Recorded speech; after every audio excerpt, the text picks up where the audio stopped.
Assalamualaikum warahmatullahi wabarakatuh. Selamat siang dan salam sejahtera bagi kita sekalian.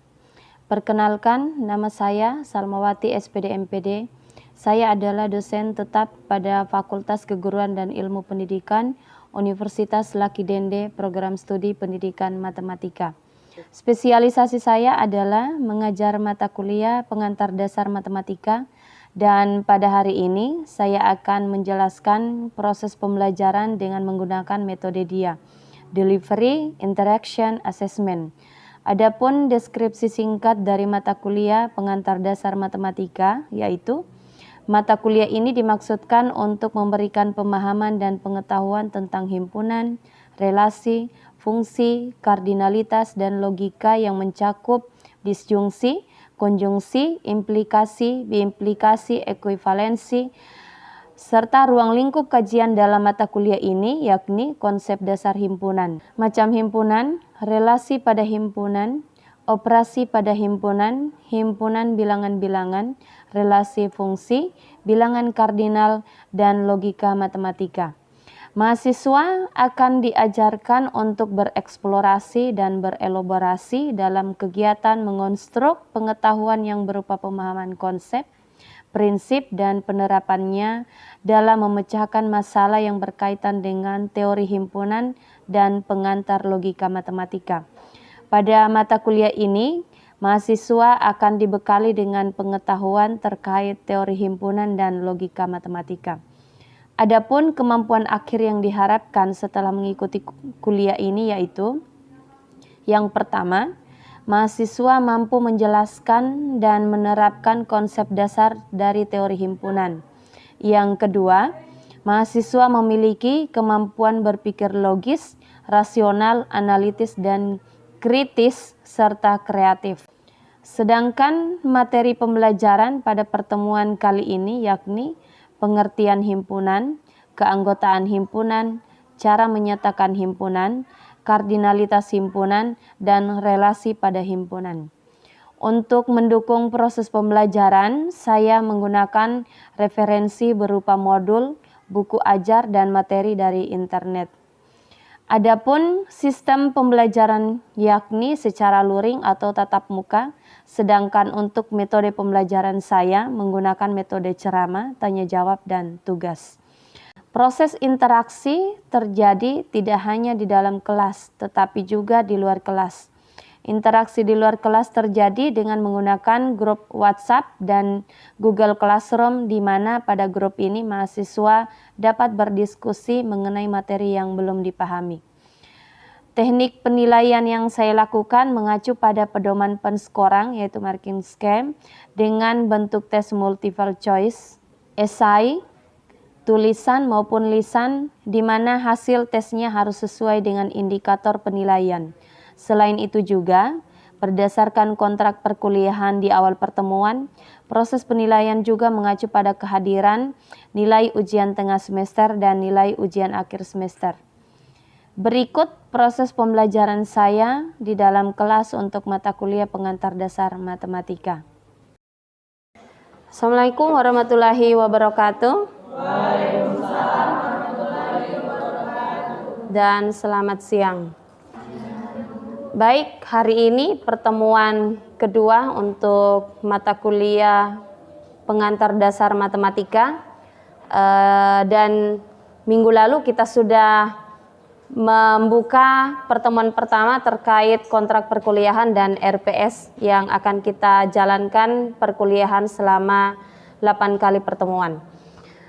Baik, hari ini pertemuan kita akan membahas terkait materi himpunan, yaitu di mana himpunan di sini ada 5 indikator yang akan kita bahas, yaitu pertama pengertian himpunan, lalu yang kedua notasi himpunan, yang ketiga cara menyatakan suatu himpunan, yang keempat kardinalitas himpunan, dan yang terakhir adalah relasi pada himpunan. Oke.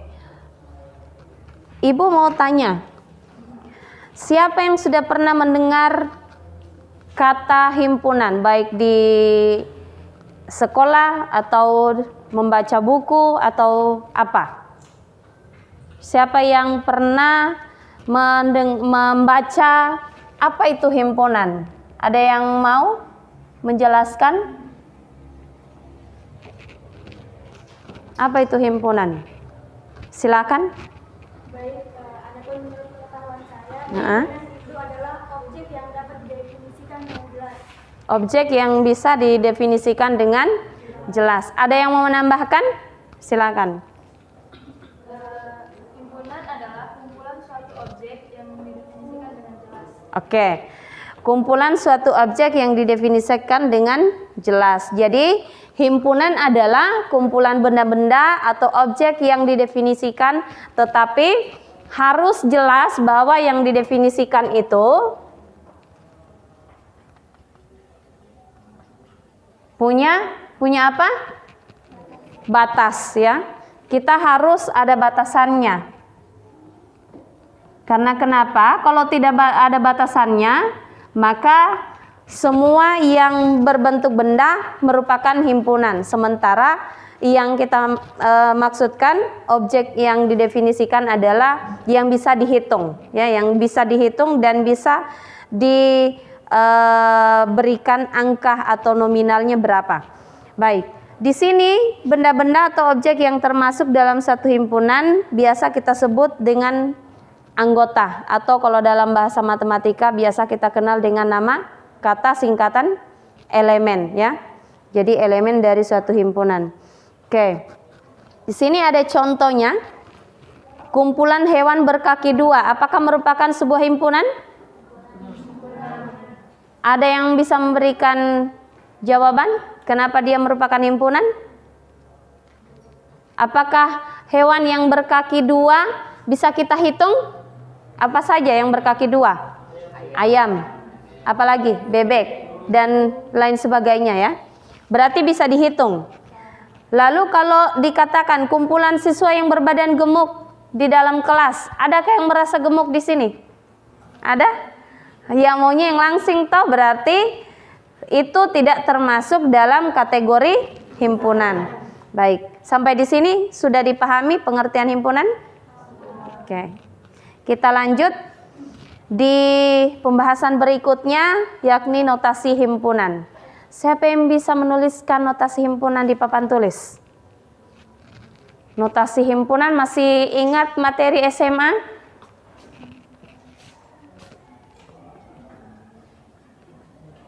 Notasi himpunan.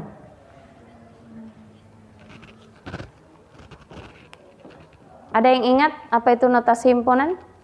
Yaitu yang memakai apa dulu? Huruf kapital. Jadi syarat untuk membuat notasi himpunan adalah suatu himpunan dapat ditulis dengan menggunakan pasangan kurung kurawal. Kalau tanda biasa, kurung biasa bisa? Tidak, karena himpunan ciri pertama adalah menggunakan pasangan kurung kurawal. Yang kedua, himpunan juga diberi nama dengan menggunakan huruf kapital. Kalau huruf kecil ditandai sebagai apa? Anggota dari himpunan. Oke. Contoh, misalkan himpunan A merupakan himpunan bilangan asli yang kurang dari 7. Kalau kita notasikan bagaimana? A sama dengan yang kurang dari 7, himpunan asli mulai dari angka berapa? 1, 7 masuk? Kenapa? Oke, kurang dari 7. Baik. Lalu selanjutnya ada di sini untuk menyatakan himpunan juga adalah himpunan B anggota dari X atau X, kalau yang ada tanda garisnya yang model E berarti bukan merupakan sebuah anggota himpunan. Oke. Ada lagi pertanyaan. Gimana cara untuk menyatakan suatu himpunan? Ini materi SMA ini. Menyatakan cara suatu himpunan seperti apa? Yaitu yang pertama adalah menggunakan kata-kata. Yang tadi, himpunan A adalah bilangan asli yang kurang dari 7, itu dikata-katai ya, bukan dikata-kata kasar ya. Ya, bukan. Lalu yang kedua, notasi pembentuk himpunan yang kita sudah tuliskan ya, ada notasinya. Lalu mendaftar anggota-anggotanya, yaitu anggota 1, 2, 3, 4, 5, 6 ya, itu sudah mewakili. Nah, salah satunya ini contoh. Contoh yang bagian A, yang kata-kata adalah himpunan A merupakan himpunan bilangan genap antara 2 dan 10. Kalau 2 atau 10 bagaimana? Kalau ini kan kata dan berarti kita menggabungkan. Jadi permasalahannya adalah anggota himpunan B. Apa tadi? A merupakan himpunan bilangan genap antara 2 dan 10. Berarti antara 2 dan 10 itu anggotanya apa saja? 4, 6, dan 8. 10 masuk? Tidak. Oke. Jadi yang masuk himpunan bilangan genap saja, toh? Yang bukan genap 3, 5, 7 itu tidak masuk, kecuali kalau kita masukkan lagi di bilangan ganjil baru kita bisa masukkan anggotanya. Yang dimaksud notasi adalah yang contoh bagian B. Ini bisa, ada yang bisa baca ini? Himpunan A adalah, siapa yang mau angkat tangan? Notasi dibaca melalui notasi himpunan. Siapa yang bisa? Himpunan A himpunan A adalah X, di mana X lebih besar dari 2 dan lebih kecil dari 10, di mana X merupakan anggota bilangan genap. Berarti kalau kita kerjakan sama juga yang seperti ini toh? Iya. Nah, itu kalau kita notasikan. Kalau kita mau ambil anggotanya, maka yang bagian C, 4, 6 dengan 8. Oke, kita masuk di materi keempat, yakni kardinalitas himpunan. Masih asing kata kardinalitas? Kardinalitas himpunan itu biasanya tidak jauh berbeda dengan himpunan yang definisinya, yaitu kardinalitas adalah banyaknya anggota himpunan yang berbeda. Misalkan ini kan baru anggota-anggotanya. Kalau ditanyakan berapa jumlahnya dari NA-nya, himpunan A-nya, jumlah anggotanya ada berapa? Ada 3. Maka itu masuk di materi kardinalitas himpunan untuk menyatakan banyaknya anggota himpunan yang berbeda dalam setiap himpunannya. Nah, untuk menyatakan banyaknya anggota yang berbeda dalam satu himpunan harus menggunakan notasi N. N itu artinya jumlah anggota, ya, jumlah keseluruhan anggota dari himpunan itu sendiri. Contohnya ini adalah tentukan banyaknya anggota himpunan A. Huruf pembentuk kata cermat. Kata cermat itu berapa NA-nya? Cermat berarti himpunan A misalnya ya. Tidak usah seperti ini. Yang ditanyakan apanya? Kardinalitasnya berarti N. A-nya dari itu berapa? 1, 2, 3, 4, 5, 6. Berarti ada 6 jumlah anggota dalam himpunan itu sendiri. Baik, sampai di sini ada yang mau bertanya? Silakan. Atau kita lanjut karena sudah dipahami? Sudah? Oke. Itu berarti jawabanmu benar ya. NA-nya itu adalah 6. Oke. Sekarang kita masuk pada materi terakhir, untuk indikator materi kita hari ini, yaitu relasi pada himpunan. Kata relasi. Relasi itu apa? Hubungan? Ada lagi yang lain selain hubungan? Relasi. Relasi itu biasa dipakai dalam pekerjaan apa? Bisnis. Ya, ada lagi? Selain bisnis? Selain bisnis apa lagi relasinya? Kalau misalnya kita guru, bisakah kita berelasi dengan guru yang lain? Ya, kata relasi itu apa? Kerjasama. Membina hubungan kerjasama lebih dari satu orang. Berarti ada 2 orang, 3 orang. Artinya kalau relasi pada himpunan berarti dia tidak menyimpan satu himpunan saja, tetapi lebih dari satu, yaitu himpunan A atau himpunan B. Baik, kalau begitu kita langsung ke definisi relasi yang tadi kita sudah bahas ya, yaitu relasi adalah hubungan antara satu himpunan dengan himpunan lainnya. Berarti dia harus lebih dari satu himpunan. Iya. Kalau misalnya kita mau kerja sama masalah bisnis, misalnya kita mau kembangkan usaha ayam, supaya nanti ayamnya berkembang banyak, maka kita butuh relasi. Ada yang pendonor untuk uang, ada untuk yang barang, ada yang untuk khusus yang menjual, ya. Jadi itu namanya relasi, ya. Sama juga dengan materi kita hari ini.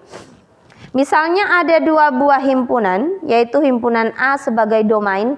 Masih ingat apa itu domain? Daerah apa? Daerah asal. Kalau kodomain? Daerah hasil. Berarti himpunan A sebagai daerah asal dan himpunan B sebagai kodomain. Oke.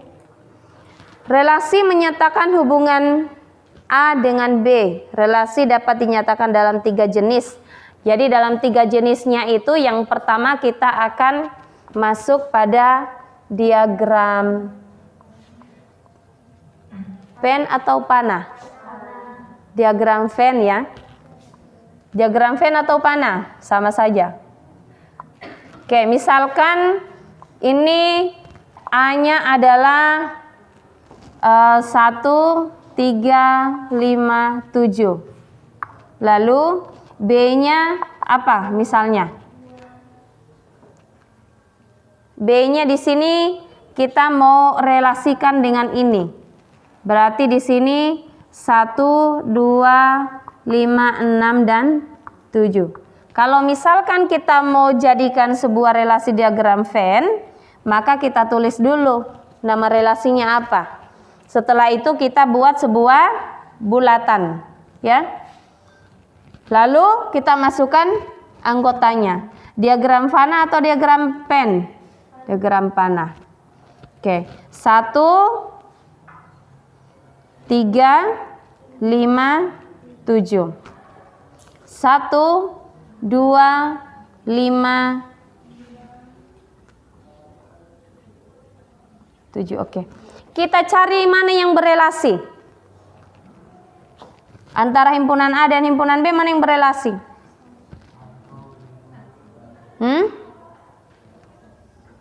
Yang di mana dia berelasi? Masih bingung menentukan tanda panahnya? 1 berelasi dengan mana? Yang 1. Oke. Kalau kita lihat seperti itu, 1 berelasi dengan himpunan A, yang anggota 1 berelasi dengan anggota apa? 3 atau berapa? Oke, kalau begitu Ibu ubah pertanyaannya. Di sini bilangan himpunan bilangan ganjil.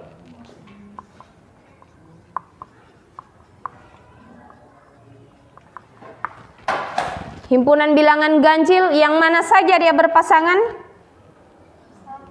1 dengan ini ya.